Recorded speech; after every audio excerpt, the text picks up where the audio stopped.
They're drowning. They don't know what to do. They need help. And how far are you willing to travel?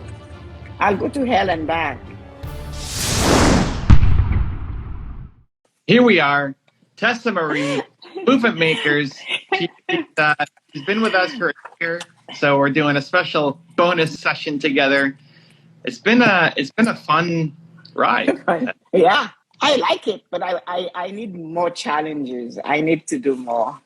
I need to reach. I want you to tell me, like you always say to me to speak more. I speak. I can't speak anymore. Well, I can, so I will continue speaking. Um, I did the TED Talk thing. We contacted them, waiting for them. I sent over 162 emails to different companies. I used the information I got that asked them who is arranging their seminars, their talks, their workshop. Get the name, then get in touch with that person. So I did that. And they're still waiting and they haven't started, stuff like that. So I want to know what else can I do? It's not how to do it, it's how do I do it? And what's the goal? Speaking? Yes, speaking. And how far are you willing to travel? I'll go to hell and back. I want to do it.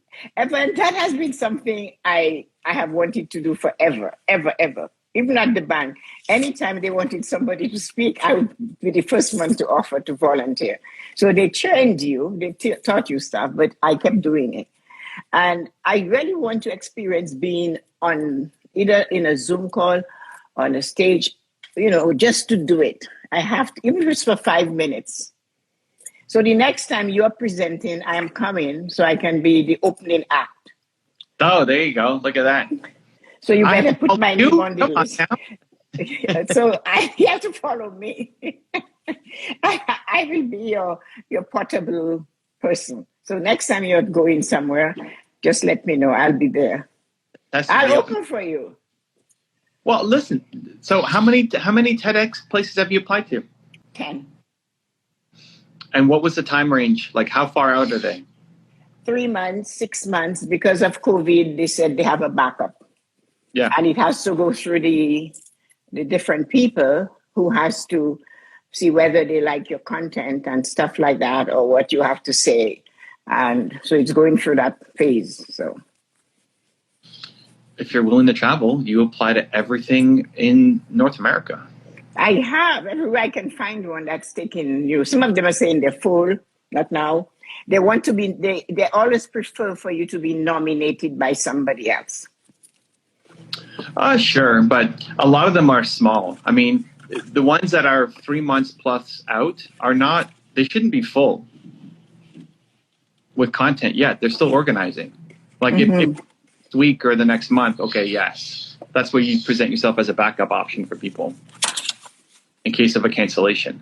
But for 3 months plus out, they're still figuring out what they're doing. But they don't give you that information. They tell you they're working on it. They have 3 months of people ahead of you to sort through. And some people won't show up if you're willing to fly in a day's notice where they are. They have some in Canada, of course, as you know. So I tried those. And then I went to the northeast and a little bit west and central in the United States. And you only got 10? I sent 10 out in the last week. I purposely do 3 a day. Okay. I work on it every day. I do 3 a day. So that's something I do at 8:45 in the morning. I'm doing it. So it's like a job. Yeah, but it's great. Consistency will deliver. So better. It shows you, the website shows you, I mean, I've looked at it in a while. It shows you the city. It shows you the time, location. It the theme too, right? Like what the theme of the talk is going to be, or the the whole thing, yeah. And inside of that, I mean, it's mostly run by a bunch of volunteers.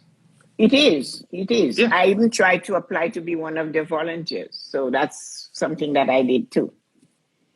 So, depending on when you deal with volunteers, just like anything else, Some people are highly responsive and great at what they do, and they take a lot of pride and care of ownership of what they're doing. And other people are super disorganized and are just, we should do a TEDx event, and don't get back and don't check email. And so it's not their job, right? It's a part-time, like, passion thing that they're trying to do for different reasons. Like, some really care about the topic and want to put it out to the world, and others just want to be able to put that on their resume that they organize a TEDx event.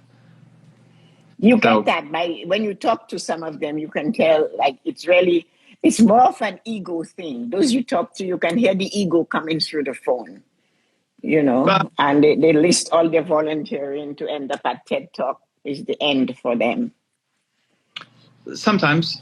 Depends on the person. Yeah, you hear it, but what can you do? You need to get one. So that's why I have to figure out, with your help, what can I do? Well, more. I mean, TEDx is going to be your biggest option to get a stage and to have it be looking professional and filmed and all that stuff. 3 a day is not enough, right? If you want to take it seriously. You spend the next 2 weeks to find all of them in North America. I will continue. I won't give up. But when I first started, 169 I've done so far. 169 of them. Of TEDx? Yes, I've sent off already. Oh, you did 10. No, 10 in a week. I'll do 10 in a week. That's what I'm aiming for now. So I do 3 a day. So you've been doing it for 16? Yeah, I've been working on it from the time you mentioned it earlier in the summer. You said something about TEDx, about talking, and I've been sending it. I've resent them. I am like a thorn in their side. Okay. So you sent 169 out. Now we have some data to play with. So what's the feedback? We are still working on putting stuff together because of COVID. We have backup people that couldn't make it, or we didn't have the volunteers to plan it, stuff like that. Okay, so then it's just staying on top of people. Every week you follow up. But that's what I'm doing. I'm going back over the beginning again. Well, anybody who wrote back to you who said, "Hey, we're still thinking, we're still planning," every week you follow up and offer help. Like, "Hey, do you need help planning? I'll volunteer and help you plan." Even those in Canada, I tried. And those in Canada actually are the ones that are giving you the list. The replies comes. They don't come as quickly as those outside of Canada. The Canadian ones, you have to go back to them and say, "Remember me? I sent you this," and you have to. So the advice is to do it really business-like. Like, who does your talks? Can I have their name? Get in touch with them and send it. So I've done a bunch of nonprofits here. I did that. But again, now is the time they might get ready for next year. Yeah, I don't know how many events are going to, everything shut down. Yeah, I know. So that's why I'm trying to see if I can be ready to start again in January, really strong. Yeah, I mean, you can still be messaging out. I would still be doing the 3 a day and following up with people over the break. It's going to slow down. That's fine. It is what it is. But they'll have anybody who, if you've hit 169 people, not everybody's going to write back. It's fine. Some people will, and some people will like the topic or they're reviewing it. But anybody you get feedback from, your goal then becomes to be their chief goal officer. Like, how many of the 169 wrote back to you? 73. That's not bad. Half. 70. I mean, yeah, 50%. Almost, right? That's not bad. Yeah. So in those 73, I'd almost forget about, if you have a choice between the time, forget about the outreach to the new and the 73. What are they struggling with right now, and how can you help them? Like, how do you help pull TEDx Talk across the finish line? Not just you going and speaking there, the whole event. I haven't thought of that. I said I wanted to volunteer on a few in the city. So that's what I was trying to do. But as you're saying, so in this case now, what you're suggesting is that I ask them how I can get involved to help them to get going. I would try to get on a call or Zoom with them, and help them carry this thing across the finish line, the whole event. Okay. Which includes you speaking. Okay. That makes a lot of sense. That is something I can try. For a lot of them, again, as volunteer, they have very poor organization skills. They probably never put on this kind of event before. They got excited about launching the TEDx talk. Now they're in way over their head. They're drowning. They don't know what to do. They need help. Now, like, as you grow and get better, and it may not be worth your time at some point to do it, but right now, go help them. Okay. They need help putting together an agenda. They need help securing the location. They need help, I don't know, whatever they need help, communicating with their volunteers. What do you think about doing a talk and choosing a topic or choosing people to go on a talk and do a talk in the city or something? What is that like? You've done it. What do you mean? You're going to help them? Like create your own. With TED Talk, fine. Oh, you could create your own whenever you want. It could be in a city. It could be online. You could definitely create your own. The upside of TEDx is that there's already a platform that's kind of recognized, like people know what a TED Talk is, and you have an audience that will show up that you don't have to do the promotion and figure that part out. And it's usually filmed and in a nice place, like an auditorium. It's kind of been set up. So that alleviates a lot of the work. So it's an easier way to get a more professional looking product. If you just wanted to go and talk, then you just set up any kind of partnership with organizations. Like I did at the YMCA. My first talk was YMCA. YMCA is everywhere. You can go and talk at any YMCA. Just share your story, what you're all about. And then once you get one talk under your belt, you go to another YMCA. You ask for referrals to other YMCAs where you're going to go on talk. That's easy. Like you can do that just in Toronto. How many YMCAs are there? You don't have to go to Florida. I mean, it could be a good excuse to go to Florida and get some warm weather under your belt. But stuff like that, YMCAs are everywhere. The downside is you won't have a lot of people there, and it won't be filmed well. I mean, you can always go and have your camera and film. But you can go and talk and you get practice. That's how I started. The next level after that is different organizations in different cities. So here's an example. Before I did my tour, like I went and I did a paid speaking tour of my own in every city, right? But before I did that, I did a test in Boston. And I just decided 2 days before, it's like today's a Wednesday, right? It's basically deciding this weekend I'm going to go to Boston. And I went with Nina and I went with my two camera guys, and we're going to go. What are we doing? I don't know. We're going to figure it out. We're going to Boston this weekend. And it happened to be it was July Independence Day, July 4th, long weekend, which didn't really, I didn't think about it because we're Canadian, but, and I just put all my efforts into Boston, and then people started making connections to say, oh, I know this person in Boston. And I ended up doing a coffee shop meetup. So hey, meet at this Thinking Cup Cafe in Boston next to the Commons. And then I ended up doing a talk at a place called Boston Speaks, which was run by a local entrepreneur. And people just said, you need to talk to this guy. You need to talk to this guy. I'd never heard of Boston Speaks. I had no idea who this guy was, but just started to make connections. And I spoke at the event. And I don't know, there were 40 people, 30 people who showed up. Super last minute. It's like, hey, Evan's coming tomorrow to come speak. Who wants to come and listen in? Some people knew me. A lot of people had no idea who I was.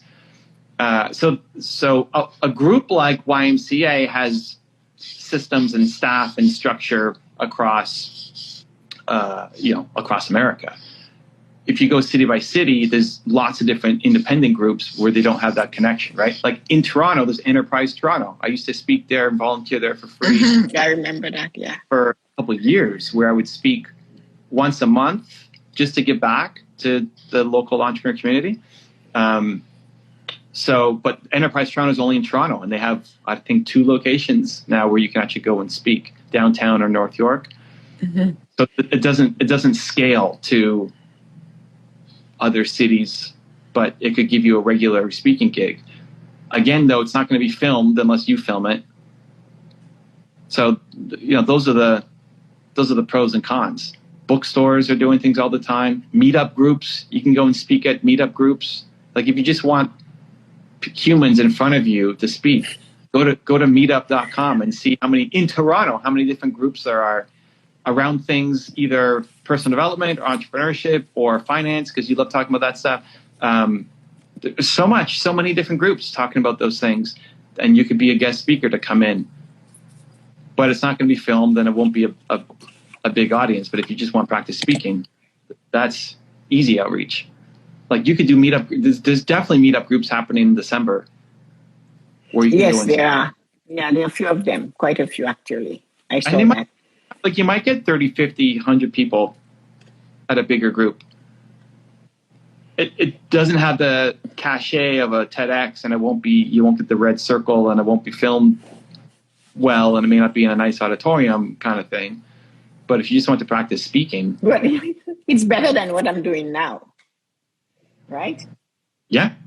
It is. Because now I'm speaking on Instagram. So if I speak in a cafe with 30 people, then I don't care. I just want somebody else besides Instagram and Facebook and even YouTube to help me. I want to get in front of more people. Because I know once you get there, if you continue, it gives you feedback. Feels. I mean, I love the comments coming in and the hearts coming in, but like when you actually get to meet somebody in person and hear the story, that's the whole thing. It is different, yeah. That's what I live for. So you get that, not just feedback how to get better, but feeling like what you do matters. Yes.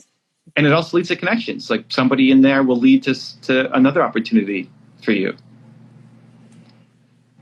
So I try to go to Indigo or the bookstores, and everybody's excuse is COVID, which is what it is. It's Indigo, COVID. I was in for our American audience here. Indigo is like Barnes and Nobles. It's a harder one because I spoke there every week for maybe a year or 2 years, and I brought the second most people. And in one of the years I was speaking there was number 2 after Sting. So Sting came in and did a book tour, and apart from him, I had the most people showing up to my events. They want to sell books, so it's a lot harder because you don't have a book and you're not selling other people's books. No. So kind of got to figure out. They've got, that was a big. I only went to Indigo because we needed space. We started at YMCA, ran out of space, moved to Royal Bank and their boardrooms, ran out of space. So then we moved to Indigo. So I had people to kind of bring with me. But it wasn't an easy, they're so bureaucratic and they just care about selling books that that's not going to be an easy option for you.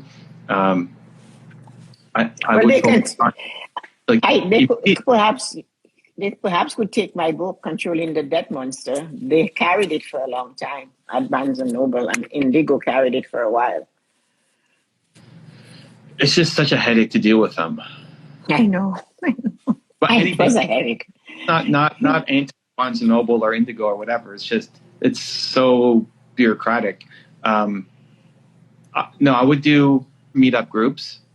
Mm-hmm. You could message the organizers and say, hey, I'd love to come in and talk about X to serve your group. I don't have anything to sell. I just want to come in and give it. Okay. To get practice. I could try that. 74 people who responded to you about TEDx. Help them close that event down. Like you got a really good rate. 74 out of 159 is a really good percentage of a response. So that you're doing something right in the outreach. Having 0 out of 70 whatever people like book you, that's really bad. So that's what we need to fix.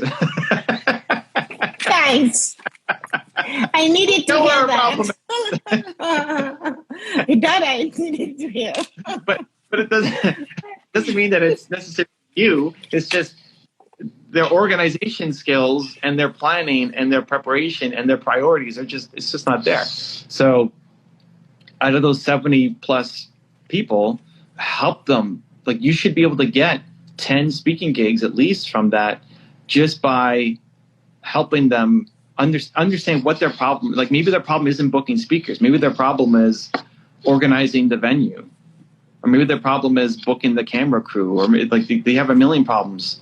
Help them understand what their problems are and just help them solve the problem, even if they're in Wisconsin.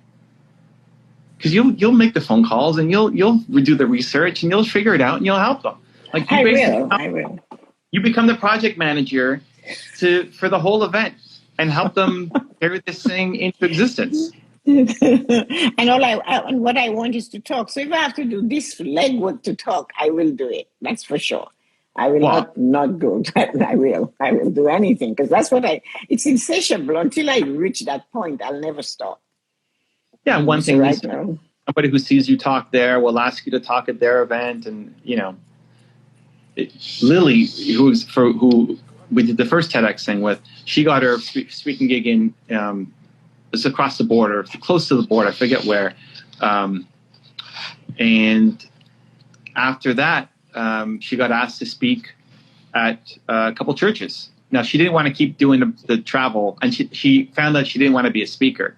Ultimately, like, she started trying to be a speaker, and then she wanted to become a coach. So she turned off the speaking part just as it was kind of kicking up. But like, somebody saw her at that event and say, "Hey, can you come speak at this thing?" And that's how it happens. Like, one thing leads to another, leads to another, leads to another. But you just have to do extra legwork. But I think it's more valuable if you. I thought you only talked to 10 people. I'm like, Tessa, what do we do? No way. I would Like, never give up. I have no intention of giving up. So you got 73 people on the line. Yes. They fall apart. Some of them, it gets canceled, whatever. It's a hot mess. So go in and fix it. Help them deliver the project. That's more important than reaching out to new people now. Okay. Because I didn't know they were so disorganized. I could get it when by the replies. It's almost like it was vague or dancing, not in a straight line at all.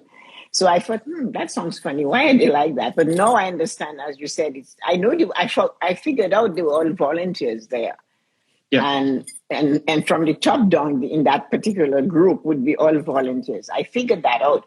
But I didn't understand they had no previous training to do this until you just said it. So now I know. So now I'll go in and insist on being a volunteer and try to get to a few of them. I will. I'm not going to let go. Yeah, and I mean, your persistence is great, and your charm is great, and your organization and just dedication to making stuff happen. It'll work out. But just ask them, because they only see you as a speaker.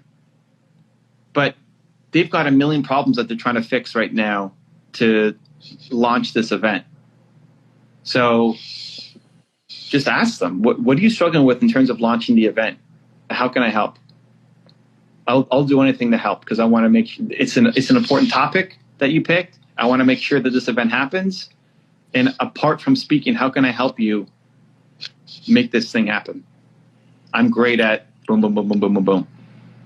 And you'll get 10 out of the 70 something at least and you can pick the ones that you actually like, the humans, the most behind the project. I thought I should be aim for 20 out of that 70. I know that's pretty high, but that's what I was hoping. I intended to go back on them. I really and that was my intention, but no, you have reinforced it by what you said. So I will go for sure. So I have 3 things to do. In TED Talk, volunteer work with them, go to Meetup organization. And after you do your next presentation, I will close for you, since you do not want me to open. So you are not getting off the hook either. So if I were you, I would figure that out. That's better. So anytime. So you heard the 3, right? Work with TED Talk, And listen, I think you can meetups and groups, and Evan Carmichael as his closing act. You could do the 20. You could get 20 out of the 70. I will get 20. I have to. Or I just must. Well, it's more how much work you want to put into each one. That's all. I will. I have nothing else to do. All my kids are grown. I can do anything I want. The only thing is that COVID has my passport. So as soon as COVID gives me back my passport, I'm taking off. I don't care. So, well, not really. You know what I mean? We cannot travel everywhere. Anywhere. Yeah, I am. So this is what I'm aiming for. You can go across the board. You can go to the U.S. Yes, I can. I have all my vaccine, and I'm going for a booster. So we'll see. I mean, maybe, I don't know, but you can go anywhere in North America. You're good. Yeah, I'm going to work on it. I'm not going to let go. The next time you talk to me, you're going to have positive replies, and one of them will be test did close for me at my last presentation. So if I were you, I would start thinking of it, because I am not going to let you go. Every time I see you, I'll say, when is the next presentation? Yeah, she's coming for me. She's coming.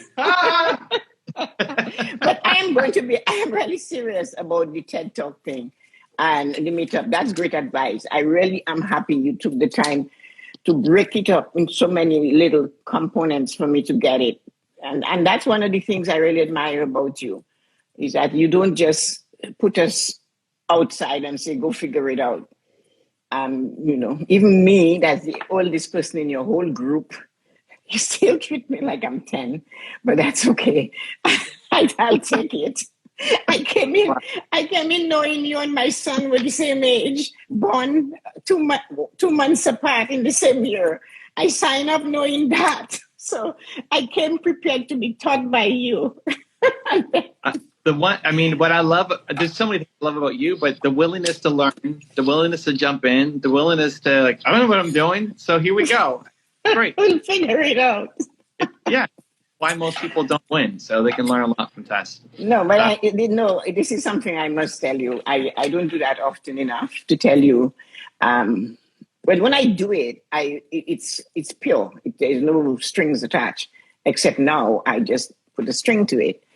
But besides that, what you give us as a group and the things you're doing, and the last two challenges we had, the momentum and the resilience, that really was good. I think it woke up our group, and I really liked it. And a lot of people enjoyed doing it. I did it with Michael. I did it with my nephew from New York. He's a writer, and he's writing a series. And I knew he went through resilience as a child because he was left with the grandparents on the plantation. So I wanted him to talk about that, and he did. So it not only reached us, the movement makers, like what you gave us went outside of your group. So besides all the things you do with us, that was one of the things I really, really valued. And everybody seems to like it. Last night was great on Clubhouse. And you don't like being hidden, do you? I don't like being what? Hidden. I don't like being hidden? Yeah, Clubhouse, you're hiding. Oh, I like that you guys are just taking over, right? I mean, I've never needed to be the center of attention. Like Terry did a great job hosting. You guys all shared awesome stories. I'm just listening. No, but do you prefer to do virtual than do in-person talks? That's what I really meant. Oh, given the choice, in person is always better. However, you could get a lot more with virtual, like you can do more of them and you can reach more people. So it's always that mix. Like the most fulfilling is the one-on-one, but that doesn't scale very well. So if I'm going to hit my mission of solving the world's biggest problem, I have to do a lot virtual. So it's just finding that balance. So. Well, anyway. That was great. I'm happy you did that with me. This is my newest book. There it is. My goal setting, and we have the program on Saturday from 12 to 2. So I'm teaching people how to set goals. They're always asking me how you do it. So now I'm going to teach. So I got 12 people registered. So that for me was amazing. So I'm hoping to do that, and we'll see where that goes. So it will be on Zoom. So it's going to be virtual. So I hope I can do it. But you get a meet up this month somewhere in Toronto. I will. I'm going to do it. And I will report to you. I will let you know how I'm doing. Put it in the Discord, Tess. I will put, that's what I meant. You see, that's where I'm going. So I'm looking forward to that. And I really, really, truly appreciate this time with you. And thanks for all your great ideas. And I hope somebody who came today learned something, all this, like Rosie Rose wants to be a speaker, right? So I hope something helped her. So thank you, Evan, for spending this amazing 33 minutes with me. We love you, Tessa. I love you. Happy 1 year. We'll see you soon. Thank you, everybody, for coming.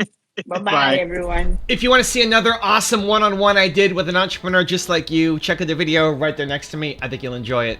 Continue to believe, and I'll see you there. You need to figure out a way to get paid to do this. The most important thing for me is to be better than yesterday. It's the classic being so risk averse that you're making the biggest risk of all.